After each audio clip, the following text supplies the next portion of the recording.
ഒരു അമ്പലം തന്നെ തകർന്ന ഒരു സ്ഥലത്താണ്. വലിയ ദുരന്തത്തിന് സാക്ഷികളായി.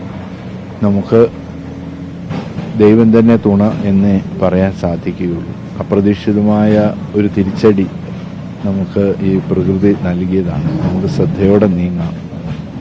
നമുക്ക് ഒരുമിച്ച് കൈകോർത്ത് നിൽക്കേണ്ട സമയമാണിത്. താമരശ്ശേരി രൂപത എന്ന നിലയിൽ എന്തൊക്കെയായിരിക്കും നമ്മുടെ ഒരു എന്താണോ ആവശ്യമുള്ളത് ഞങ്ങളെ കൊണ്ട് ചെയ്യാൻ സാധിക്കുന്ന എല്ലാം കഴിവുള്ളതുപോലെ ചെയ്യണം എന്ന് തന്നെയാണ് കരുതുന്നത്. ഞാൻ ക്യാമ്പ് സന്ദർശിച്ചിരുന്നു. അവിടേക്കുള്ളൊരു അനുഭവം അവിടെ ഒരു ദീർഘകാലമായിട്ട് ഇവിടെ താമസിച്ചിരുന്ന കുടുംബങ്ങളായിരുന്നു ഉണ്ടായിരുന്നത്. അവരുടെ ദയനീയ അവസ്ഥയാണ് അവർ പറയുന്നത്. ഇനി ഞങ്ങൾ എവിടെ പോകും? ഞങ്ങൾക്കിനി ആരുണ്ട്? ഞങ്ങൾക്കിനി എവിടെ ജോലി കിട്ടും? ഞങ്ങൾക്കൊന്നുമില്ല. സർക്കാരിൽ നിന്ന് ഞങ്ങൾക്ക് സഹായം കിട്ടുമോ? ഒരു പ്രതീക്ഷയില്ല അവർക്ക്. ആ ഒരു അവസ്ഥയിലാണിപ്പോൾ അവരുള്ളത്.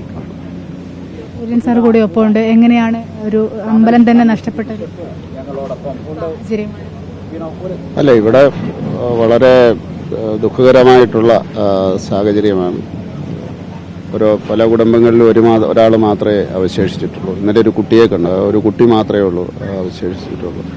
പലരും ഭാര്യ മാത്രം അവശേഷിച്ചത്, ഭർത്താവ് മാത്രം അവശേഷിച്ചത്, അങ്ങനെയുള്ള കുടുംബങ്ങളാണ്. അപ്പോൾ നമ്മുടെ ഈ ഇപ്പോഴത്തെ റെസ്ക്യൂ വർക്കുകളൊക്കെ ഇതോടുകൂടി ബെയിലി പാലം പൂർത്തിയാകുന്നതോടുകൂടി അതിൻ്റെ ഏതാണ്ട് പൂർത്തിയാകും, ഏതാണ്ട് മണിക്കൂറുകൾ കൊണ്ട്. അപ്പോൾ അതാണ് പ്രതീക്ഷ.